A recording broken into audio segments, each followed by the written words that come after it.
तो अनेक लोग यह भी स्वीकार करने लगे हैं, हमें इस बात का शक यह होता है कि ठीक है, कौन सी ऐसी शक्तियां थीं जिन्होंने भारत के अंदर अनरेस्ट पैदा करने का कोई मौका नहीं छोड़ा, और आज भारतीयों के मन में यह संदेह है कि चुनाव के परिणाम के समय भी कहीं ये कौन सी अज्ञात शक्तियां हैं जिनके द्वारा जाने में या अनजाने में ये लोग संचालित होते हुए नजर आ रहे हैं।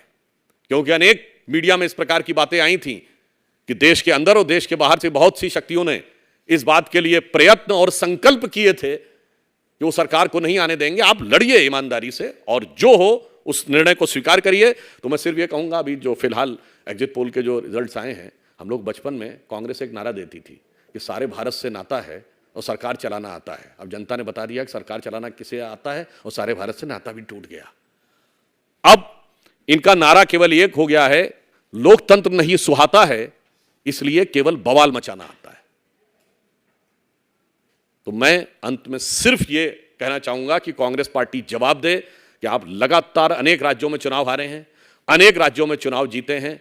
चुनावी प्रक्रिया और लोकतंत्र के ऊपर आघात भारत का कोई भी भारतवासी स्वीकार करने को तैयार नहीं है।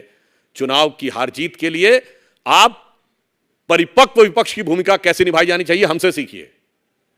हम सबसे लंबे समय तक विपक्ष में रहे हैं, सबसे ज्यादा चुनाव हारे हैं, मगर कभी भी इस प्रकार का आचरण नहीं किया है। तो अब साबित हो गया ना कांग्रेस को सरकार चलाना आता है, ना विपक्ष की भूमिका निभाना आता है।